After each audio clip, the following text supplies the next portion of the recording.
मुझे सदगुरुदेव की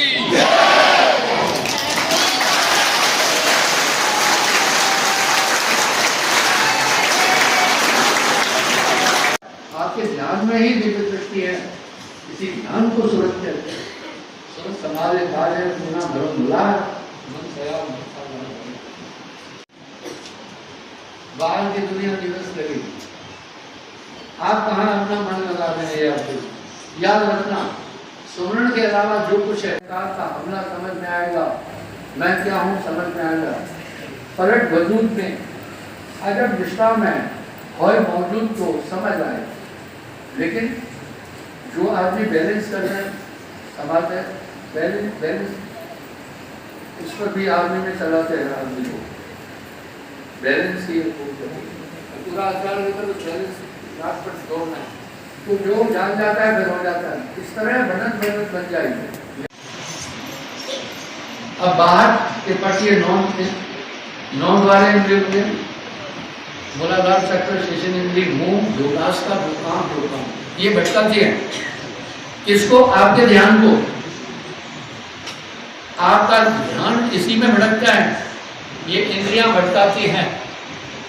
फिर चार अंतःकरण की सूक्ष्म इंद्रियां हैं, मन बुद्धि चित्त अहंकार, ये भी बाहर है। इसलिए संकल्प न करना, उस समय कोई चिंतन न करना, कुछ याद नहीं करना। जब आप स्थिर हो गए तो ऑटोमेटिक अंदर का पट खुल जाएगा। इसको कहते हैं चश्मे दिल, यानी दिल की आंख। चश्मे दिल से देख तू क्या क्या तमाशे हो रहे, दिल सता क्या क्या है तेरे दिल सता।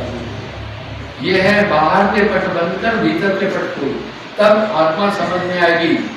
मन बुद्धि चित्त अहंकार का हमला समझ में आएगा, मैं क्या हूं समझ में आएगा। पलट वजूद में अजब विश्राम है और मौजूद तो समझ आए। लेकिन जो आदमी बैलेंस कर रहे सवाल है, बैलेंस उस पर भी आदमी में चलाते हैं। आदमी को बैलेंस की पूरा आचार लेकर उस बैलेंस रात पर दौड़ना है, तो जो जान जाता है फिर हो जाता है। इस तरह बनत बन जाएगी। निरंतर जो ध्यान भजन सुमरण करता है, और इन सब की चाबी सुमरण है। जब आप सुमरण कर रहे हैं तो ऑटोमेटिक बाहरी इंद्रिया में आपकी ज्ञानेंद्रिया भी कंट्रोल हो जाएगी। जब तक, इसलिए साहिब वाणी में कह रहे हैं, जब तक संयम साधना सब सुमरण के माँ है। कबीर जाने संत जन सुमरण संत। इसलिए सुमरण एक आयाम है, एक आदत, ये भूलना नहीं। और देखिए नानक देव जी वाणी में फरमा रहे हैं, नानक जो निश्चित भजे रूप राम तह जान, हरि जन हरि अंतर नहीं नानक श्वास श्वास जो सुमरण का एक दिन मिल गया है। इसलिए सुमरण एकाग्रता की कुंजी है, संसाधन है। साहब ऐसे ही नहीं करें, जब तक संयम साधना सब सुमरण के माँ है। कबीर जाने संत जन सुमरण